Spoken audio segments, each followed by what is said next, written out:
Greetings. Welcome to TheQueenElle LLC. This is Queen Elle. Thank you so much for joining me today. So, this is another Astrology 101 video, and this one is regarding the planetary aspects. So, if you have not really delved into astrology too much, or maybe are not familiar with your birth or natal chart, then you may not be familiar with what planetary aspects are. Let's give a brief definition of what planetary aspects are.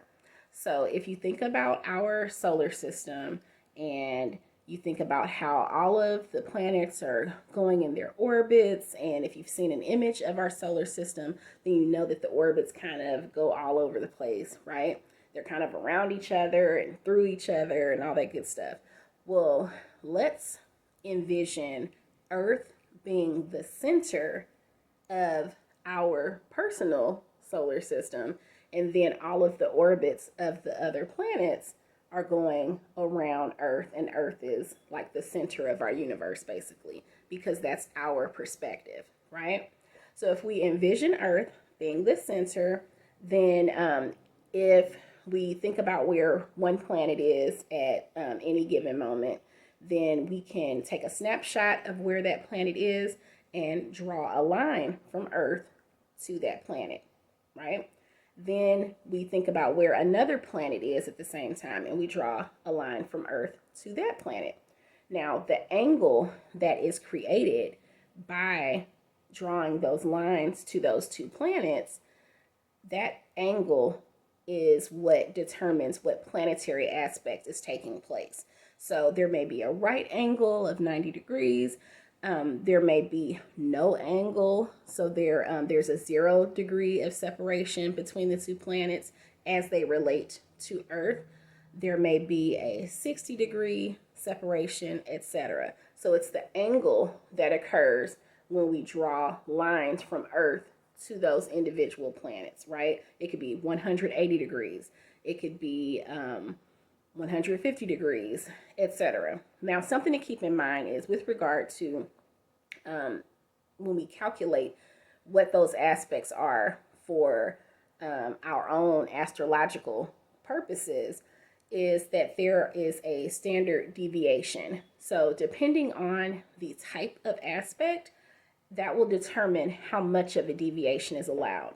So we will discuss what are considered the major and minor planetary aspects. Now, there are 5 major planetary aspects, and all of them, they're just more frequently or widely used within astrology, modern day astrology. And there's typically a standard deviation of 6 degrees above or below what is typical for that aspect, where we're just giving a little grace, so to speak.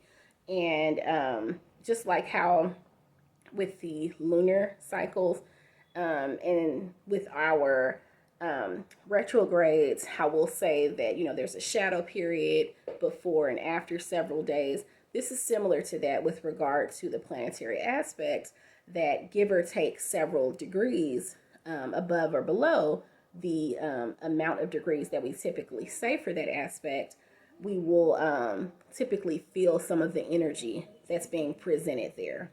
Okay, so stick with me. If I'm able to, I am posting a image of a chart right here so that you'll be able to see what I'm talking about. And when you see that snapshot of a chart, if you have not seen it already, their lines are just all over the place. But as far as the aspects go, it's how the planets are interacting or intersecting with each other in their orbits as they relate to Earth. Okay, so stay tuned. Let's dive right in. So let's discuss the top 5 or most widely used aspects with regard to modern day astrology. These are in order of the number of degrees of the angle that they have between themselves. So conjunction, that is a 0 degree interaction between two planets. And again, as I said, and I'll present that image that I told you about of a chart, it is all about the angle that occurs when the lines are drawn from Earth to where the planets are right now and whatever angle is presented by drawing those lines, okay? So conjunction has a 0-degree angle. Those planets that are in conjunction with each other, they are working together. They amplify or intensify the energy of each other. So if you have not seen any of my videos with regard to a description of the planets and the energy that they provide us and present to us, I will link those above. So please check those out so you can learn more about what energy each planet represents. So conjunction means that the planets are working together. It's very harmonious. If you see me looking off screen, I always say I'm just checking out my notes. Now, compatible planets are harmonious with each other with regard to a conjunction.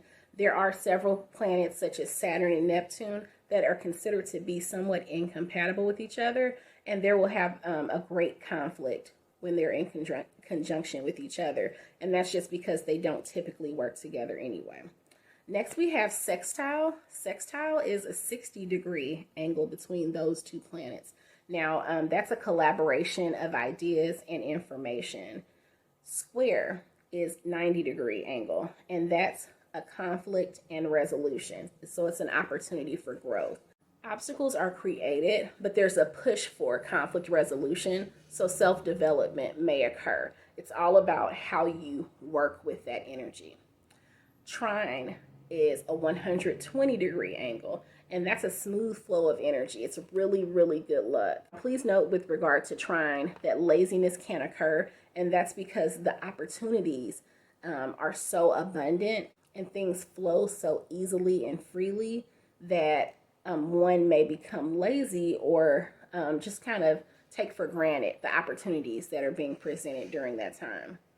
Next is opposition. Opposition is a 180-degree separation, and that's very tense energy. There's a give and take going on, and hard work can create balance, but you have to be willing to put forth the effort.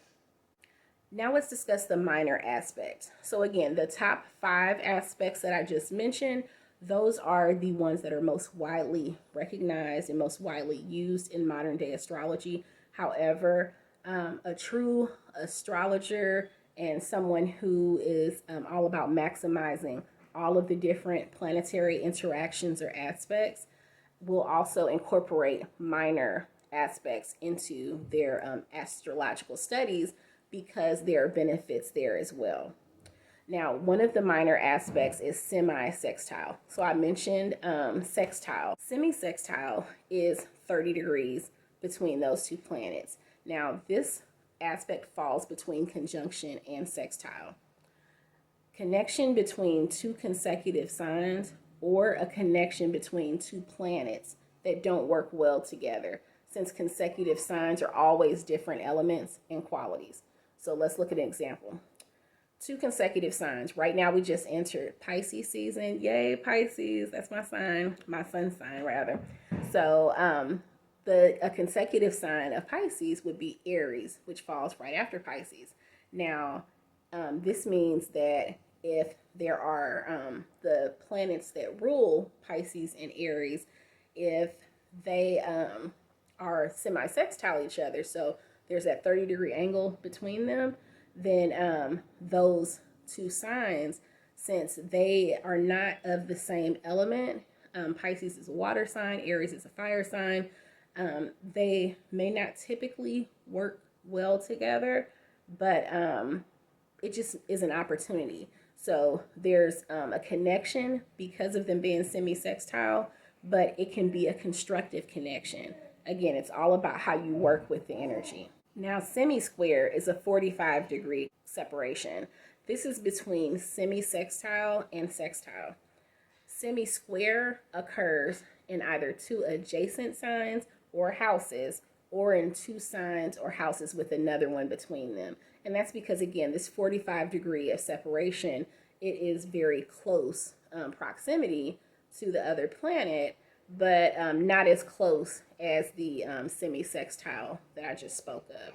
Now, as I said before, that square energy, that is somewhat of a conflict because they're kind of butting heads. Semi-square It's similar to square. The tension is less obvious than a square aspect, so it's easy to miss.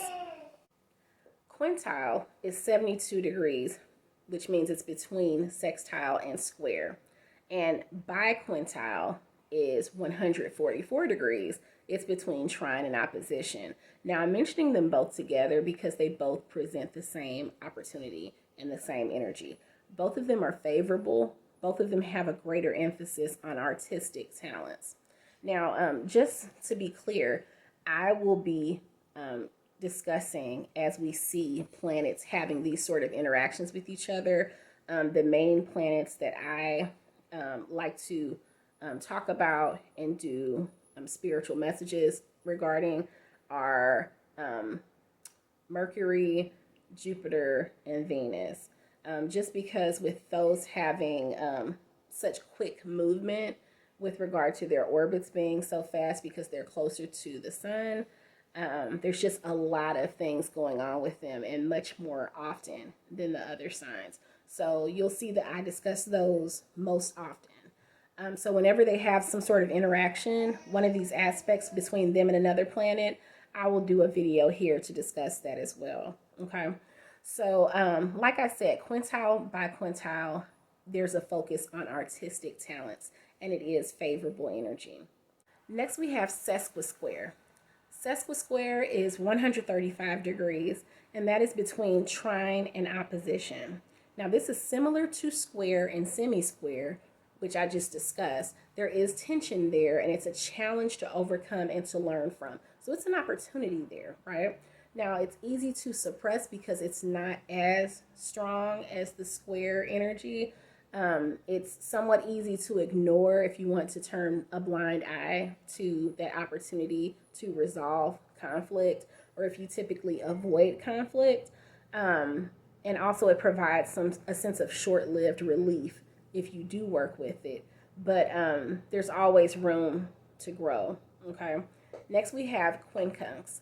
And if you have not heard of quincunx, I did a video about it, believe like in 2020. If I'm able to link it above, I will link it, because even though that was regarding a transit that was taking place at that time, I believe that it's truly evergreen content and still relevant today. And I do still get feedback with regard to that video. I believe probably because quincunx seems like such a uncommon word to hear and to see in print. I know it was for me when I first started studying astrology, but quincunx energy, that's a 150 degree separation. This is one of the most important minor aspects. So let's check it out. Quincunx is regarding an aspect of desire, a longing to fulfill one's potential. It highlights an important theme that someone needs to face. Okay, so depending on what planets are experiencing this quincunx energy, also which house the planets fall in, that will determine the theme in your life that has that opportunity to fulfill your potential in that area. So it could be with regard to relationships, yourself, career, your communication with others. There's so many different things that it can be regarding. So it's really important to dig deeper to find out, exactly what we need to focus on and to help maximize that potential. But that's what that one is about. So I know that was a lot. These minor aspects, it's funny that they're called minor aspects because these have, it's not as intense of a feeling of the energy between those planets, but they're still relevant, just like the major aspects. So I hope that this video has been helpful to you, and stay tuned because next I believe I will discuss the houses on our charts so that you can just dig a bit deeper. So feel free to ask questions if you have them, and if you enjoy content such as this, please feel free to hit that subscribe button below and like this video so that I know that you're interested in this type of content, and so that I can continue to make this educational and informative content with regard to astrology. Thank you so much for joining me today. I'll be in touch. Ashe. Peace.